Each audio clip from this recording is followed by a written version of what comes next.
Are you ready? ॐ सुमुखाय नमः।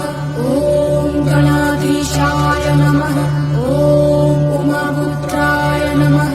ॐ गजमुखाय नमः। ॐ लम्बोदराय नमः। ॐ हरपुत्राय नमः। ॐ शूर्पकर्णाय नमः।